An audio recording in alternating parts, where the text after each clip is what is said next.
temps pascal. On s'en tente plus. Quand je serai à la retraite. Quand je serai à la retraite, je ferai un bel oraison. Et maintenant, tu as été choisi, mis à part. Mis à part, je pense que on touche du doigt des fois qu'on est mis à part. Peut-être des fois, dans certaines situations, dans certaines rencontres de groupe, de famille, on sent qu'on n'est pas pareil, ou les autres sentent qu'on n'est pas pareil. Oh, oui, ça, je peux le dire, c'est vrai. C'est vrai. Hein? Mais cela ne doit pas nous rendre moins accessibles aux autres.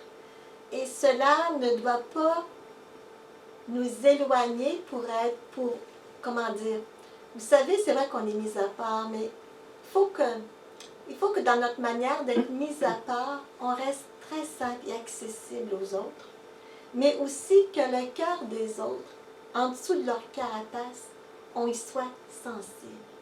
Que dans notre cœur, on s'approche de nos frères et des sœurs, puis qu'on reste toujours accessible pour eux aussi. Oui, dans le fond, ça veut dire une belle humanité qui nous rapproche de l'autre et docile au Seigneur. Mais ça veut dire aussi qu'on n'a pas à se comparer, à se modeler sur l'esprit du monde. Il ne s'agit pas de faire comme les autres, vous comprenez? D'avoir les mêmes conversations nécessairement. Il ne s'agit pas de modeler nos agirs, nos paroles, nos pensées sur le monde, mais d'être proche de notre frère ou de notre sœur, pour qu'à travers l'épaisseur humaine, on se rejoigne de cœur à cœur. Puis ça, c'est important si on veut donner l'espérance, puis si on veut donner l'amour, surtout. Puis je pense que Marie, comme mère de Dieu, mère des hommes, elle est capable de nous rendre capables de cela. Hein? C'est vraiment le pastorat. Et parce que notre va annoncer à tes frères que Dieu, ton Père, est bon, qu'il les aime d'un débordement d'amour, malgré leur misère. C'est ta mission, va. On a une belle mission. Hein? Et c'est pour cela que Jésus veut nous unir à lui, parce qu'il veut nous infuser sa bonté. Parce que notre rôle, c'est d'annoncer. Va. Annonce. Ça veut dire que ma face, ma manière de regarder, d'agir, mes gestes, sont une annonce que Dieu, notre Père, est bon. Une grosse mission, hein? Ouais. C'est beau! Une grosse maîtrise des émotions. C'est pas pour rien qu'il faut une maîtrise, dans la maîtrise de notre émotivité, pour que notre émotivité, notre sensibilité soit un langage de la bonté du Père. C'est pour ça que Jésus nous unit à les Tchiomo. Parce que les Tchiomo, il gagne ses frères par sa bonté. On est fait l'image et à la ressemblance de Dieu, mais les enfants de Myriam, eux autres, c'est la bonté du Père. Ils sont l'image de appelés à être l'image de la bonté du Père. C'est quelque chose, hein? Et c'est pour ça que Jésus nous dit, tu les conduiras comme j'ai fait pour toi, tu les conduiras sur le calvaire, et comme ma mère, tu leur montreras mon cœur. Est-ce que vous aimeriez-vous qu'on se lève avant de continuer? Oui. Oui, hein? On se lève un petit peu. Même ceux qui sont par Zoom, si vous voulez vous bouger un petit peu, là. Ah bon? On va chanter Vivons la... Ah, donc vous ne pouvez pas chanter. Tu vas chanter. On va murmurer Vivons la charité pour accueillir cette bonté du Père. Et... On ne voit plus, Chantal. Ta caméra a tombé. Non. Attends un petit peu. Non, pas de boîte. Là, tu me vois-tu? Non, je vois juste le dos. Attends un petit peu. Attends un petit peu. C'est pas sur le bord, hein? Là, tu me vois-tu? Non, je te vois pas la figure. Tu me vois? Faut-tu que je monte, que je Pour lever, baisse? ouais. Faut que tu baisses. Non, pas comme Ah non, faut que tu montes, excuse-moi. ça. Ouais. Monte, ok. Encore un peu. Encore un petit peu. OK, c'est beau. OK.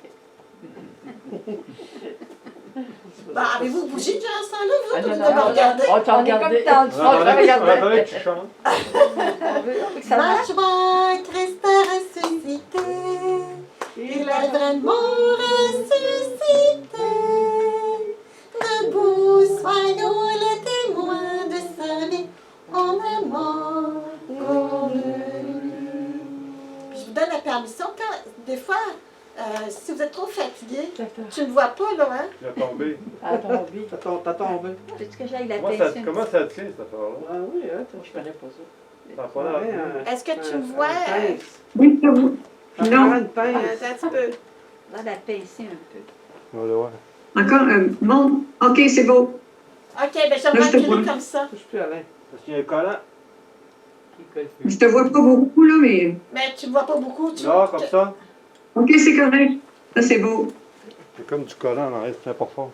Alors, on s'assoit, puis quand vous êtes fatigué d'être assis, vous vous levez, vous vous mettez sur le long du mur, comme ça, oui. Comme ça. Tu vois, comme Pierre qui était intelligent. C'est des exercices. Profite-en, là, que je te dise ça. Humblement. Et comme m'a fait ma mère, tu leur montreras mon cœur.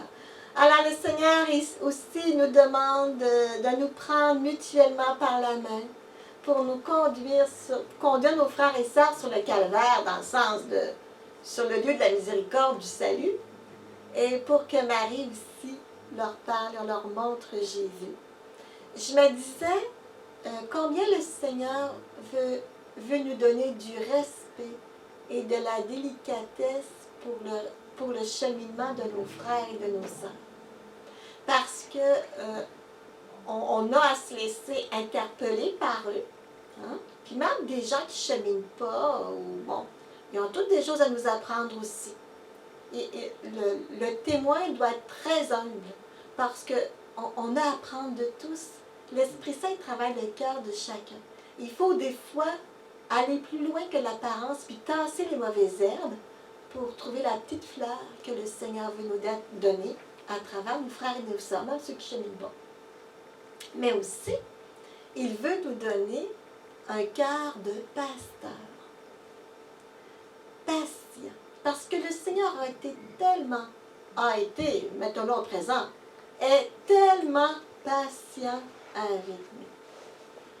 Il est obligé de suivre notre rythme un peu, même s'il essaie des fois de nous attiser un peu pour qu'on aille un peu plus vite. Dans sa miséricorde, il doit aussi respecter notre rythme parce qu'il doit nous attirer par son amour. Puis il est obligé de réinventer quelque chose de neuf à chaque fois qu'on prend une mauvaise décision. Ça me fait penser à un GPS, hein? Quand on n'écoute pas le GPS puis qu'on tourne à droite, au lieu de tourner à gauche, qu'est-ce qu'il dit? On est en train de recalibrer, je ne sais pas trop comment. Ouais, c'est ça. Recalculer. Recalculer. Le Seigneur est toujours en train de recalculer pour nous autres. Il corrige nos affaires. Ouais. Mais c'est juste pour dire que comment, si on veut conduire nos frères et nos sœurs sur le calvaire, c'est-à-dire à la rencontre de Jésus, miséricorde, sauveur, combien il nous faut être patient, à l'affût, puis je dirais rehausser le bien qui déjà se trouve dans le cœur des autres par l'émerveillement, de manière à tranquillement les conduire à l'amour. Être capable aussi de dire ce qu'il faut dire quand c'est le temps, hein? Mais les conduire par la main jusqu'à la Vierge Marie. Puis ne pas avoir peur aussi de leur parler de Dieu quand ça convient encore, toujours, d'être attirant de l'amour de Dieu pour eux. faut être attirant, dans le bon sens. Hein? Alors, tu leur diras combien je les aime et combien Marie veut s'occuper de leur misère. Qu'ils remettent leur misère dans son cœur de mère. Elle s'en occupera et à eux aussi elle dira, fais ce que tu vois, je t'expliquerai ce que tu ne comprends pas. La Vierge Marie veut s'occuper de nos misères, de celles des autres, mais de nos misères à nous autres mêmes, hein, vous savez. Puis j'aime à penser que la mission de Marie, c'est de nous mettre continuellement dans l'offrande de son Fils.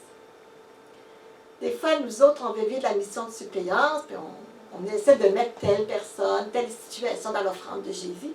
Mais on a une mère qui fait ça pour nous.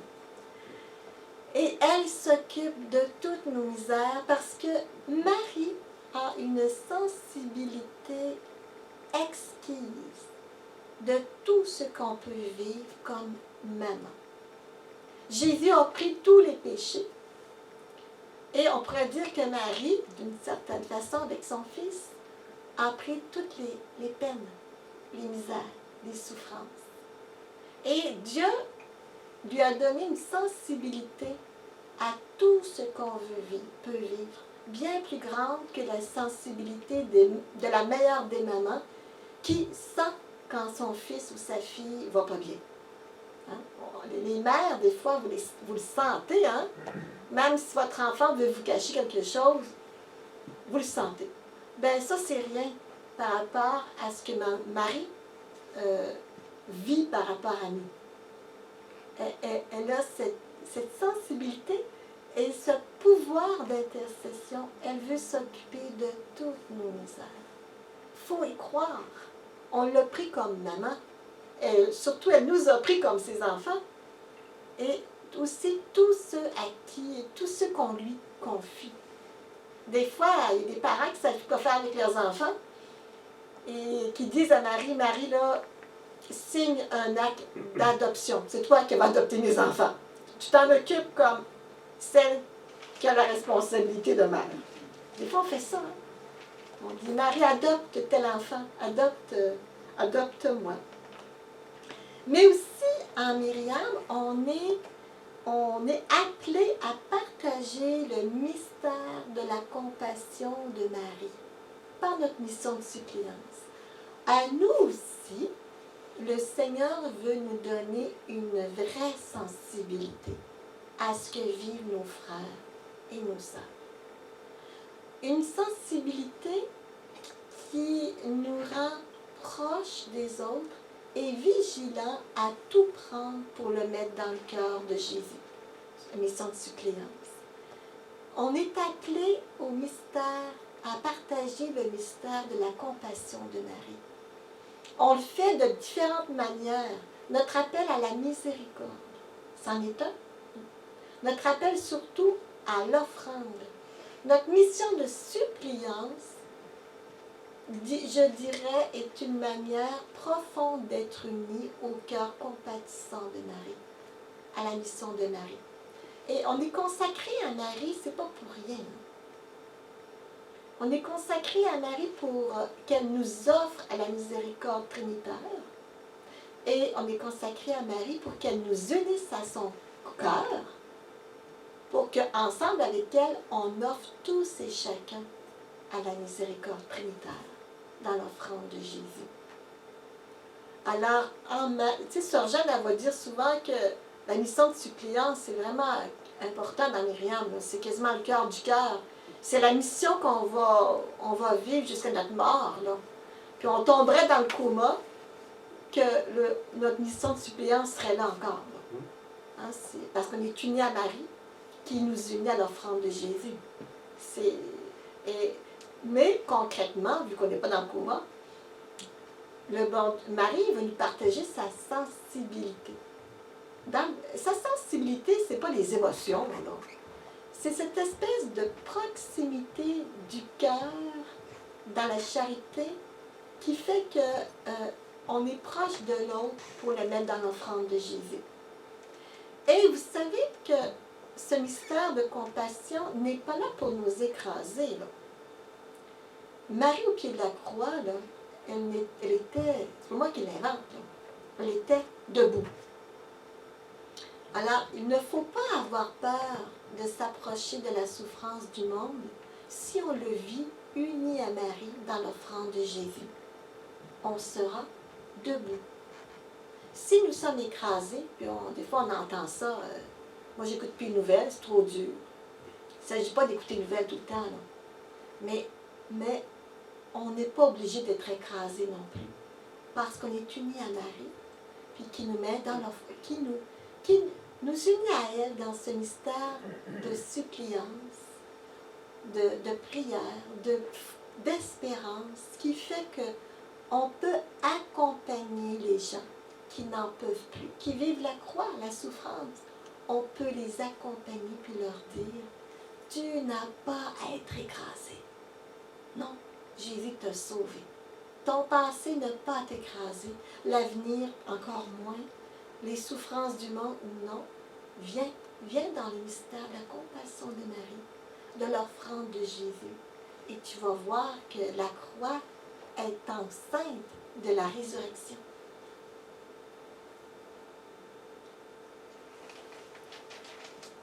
Jésus a aimé. Il est venu montrer l'amour débordant de son Père. L'amour qui se fait miséricorde et qui séduit les cœurs quand on y croit.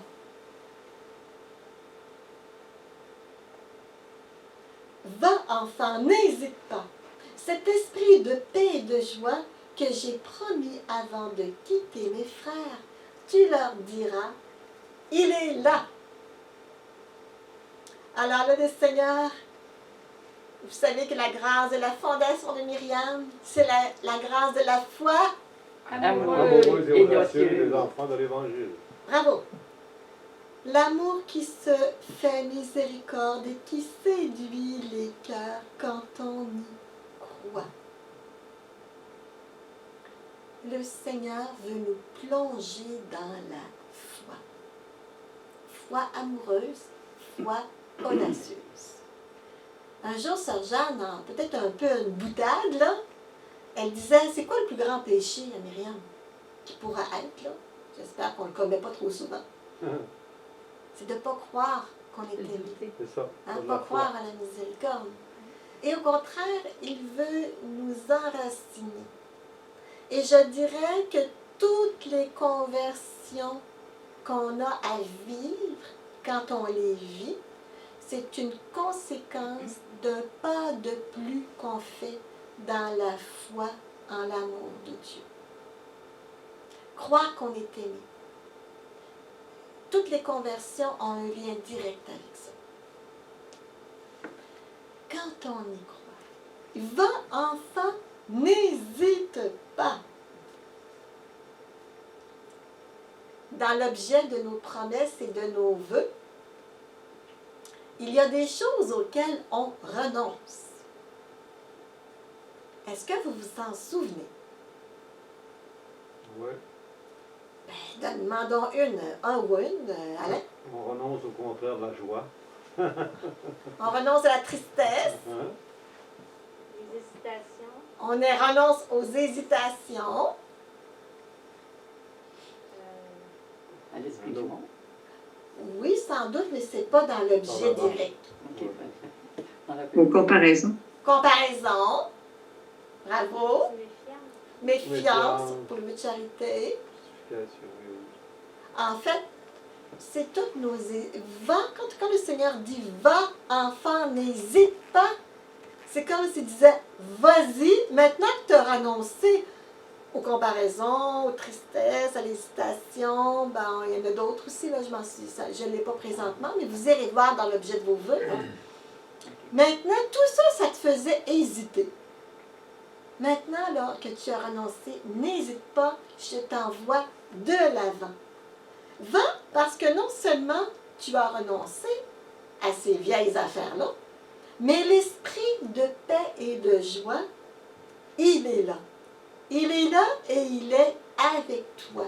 Tu es équipé pour vivre la grande expérience de providence. Tu es équipé. Quand je t'ai conduite sur le calvaire, attendez, je t'ai fait entrevoir le tombeau vide et ma mère t'a fait comprendre l'espérance. En fait, voilà la clé de tout ce que Marie nous explique. Ma mère t'a fait comprendre l'espérance. Toutes les explications de Marie ont ce but de nous rendre remplis d'espérance. Hein? Pourquoi Sœur Jeanne a-t-elle fondé Myriam? Pour donner l'espérance au monde. Ben, c'est une manière, elle a diverses manières de répondre, mais celle-ci est très importante. Hein? Et on ne peut pas donner l'espérance sans donner l'espérance en communion. On l'appelle le Christ qui vient nous guérir, on l'appelle le Christ de l'espérance. Ma mère t'a fait comprendre comment tu peux être toujours dans la joie. Et c'est, je dirais, le climat dans lequel nous sommes invités à vivre nos vœux. Nous nous engageons à vivre nos vœux dans la joie de l'espérance. Hein? Ce n'est pas la joie des parties, c'est la joie de l'espérance. Marie, Jésus nous fait entrevoir le tombeau vide. Entrevoir le tombeau vide, c'est pas... c'est comme s'il disait, je te fais entrevoir en toutes choses la promesse de vie. Hein? Le tombeau est vide. Ça veut dire que nos péchés sont vides. Ils ont été pardonnés. Nos misères sont vides et remplies d'espérance. Ce qui est sujet à la mort, c'est fini. Ça sont en processus d'être fini. C'est l'espérance que le Seigneur veut qu'on... Parfois, il veut que là où tout le monde voit des ruines, là où tout le monde voit que ça va mal, il veut des gens qui voient le tombeau vide et qui pressentent l'aube qui s'en vient. C'est ça l'espérance. Il faut être un peu fou, vous savez. Mais fou, puis pas fou finalement. Fou, mais l'assurance que le Seigneur aura le dernier mot. Et que nous, on a apporté cette joie. Fais ce que tu as à faire avec tes frères que tu aimes. Fais ce que tu as à faire. Allez-vous ça le mot faire? Faut le faire. Faut le faire, ça décrit bien. Hein, souvent, on va dire, c'est pas le faire qui compte, c'est l'être. Est-ce que vous entendez ça des fois? Oui. Des fois. Souvent. Puis c'est vrai, c'est une belle expression, on comprend ce que ça veut dire. Ça veut dire que c'est pas matériellement, c'est pas faire pour faire. Non, c'est l'être qui compte. Les efforts. Oui, mais quand l'être compte, il y a quelque chose qui s'incarne. Et le faire dont il est question ici, fais ce que tu as à faire, c'est le faire de l'incarnation. C'est pas le faire de la multiplicité des actions qui nous énervent, qui fait qu'on en fait, qu'on en fait. C'est pas ça. C'est incarne. Et c'est une des choses aussi que j'aurais pu vous dire, ce que Marie nous explique, c'est comment passer de la tête au cœur, mais du cœur aux mains, du cœur à l'incarnation de Jésus. C'est ça le faire. Fais ce que tu as à faire, ça veut dire que concrètement, ton amour du Christ aboutisse à une vie complètement livrée à l'amour pour tes frères. Autrement dit que ça passe dans la vie. C'est ça que ça veut dire. Ça ne reste pas dans l'idéologie, ni dans les idées, ni dans ma tête.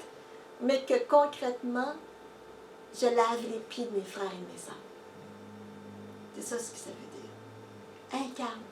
Et Marie est souvent là pour nous dire, hey, c'était beau ce que tu t'as dit tantôt, mais c'est peut-être que tu pourrais l'incarner dans ta vie. Hein? Marie a dit oui, et son oui, Jésus est venu s'incarner dans sa chair. Jésus veut s'incarner dans notre chair, notre faire, dans nos gestes, dans nos paroles, dans nos choix. Fais ce que tu as à faire, ça veut dire incarne la vie de Jésus. Avec tes frères que tu aimes. Et quel est le don qui nous caractérise en Myriam? L'humilité. Le don de l'esprit qui nous caractérise en Myriam. C'est Un don de l'esprit. charité. Piété, sagesse, par laquelle on aime nos frères. Fais ce que tu as à faire avec tes frères que tu aimes. Ça veut dire avec l'esprit de piété qui nous donne d'aimer Dieu comme un père et les autres comme des frères et des sœurs. C'est place à l'Esprit Saint. Hein?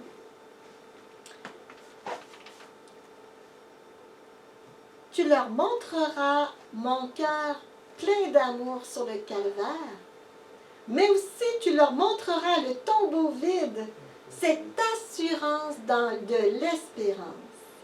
Le Seigneur a besoin que les enfants de Myriam soient pétants d'espérance. Qu'on n'ait pas honte de notre bonheur ni de notre espérance. Et que là où on pense, il y ait plus d'espérance. Va et ne crains pas. Monseigneur Turgeon avait écrit à Sœur Jeanne, je traduis dans mes mots, il disait, la peur n'est pas pour ceux qui aiment Jésus. Moi, j'avoue que je n'aimais pas ça trop, cette phrase-là. Bon, j'avais l'impression que j'avais des peurs, il fallait que je m'en sente coupable quasiment, que je n'aimais pas Jésus. Mais ce que je comprends maintenant, c'est qu'à un moment donné, l'amour bannit la peur. Et que le Seigneur veut enlever en nous la peur. La peur de se donner.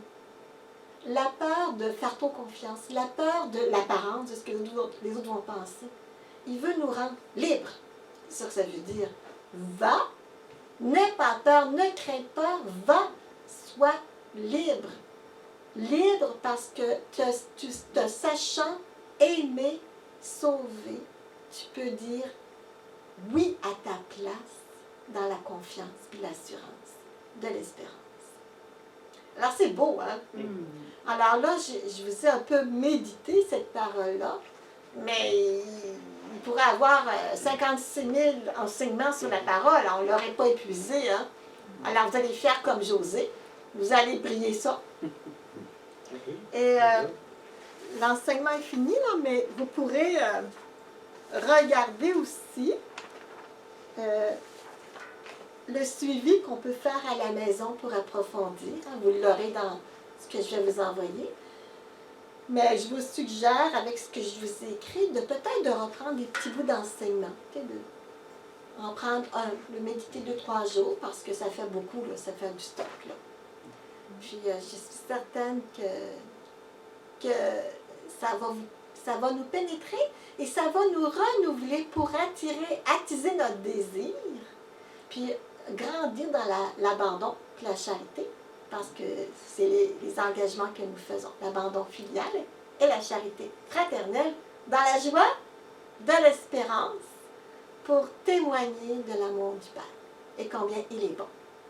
Amen! Amen. Je ne sais pas si tu peux fermer ça. Mais Où est je le vais poser bouton? une question. Oui, tu peux me la poser. Je ne sais pas si je vais y répondre, mais... J'écoutais, puis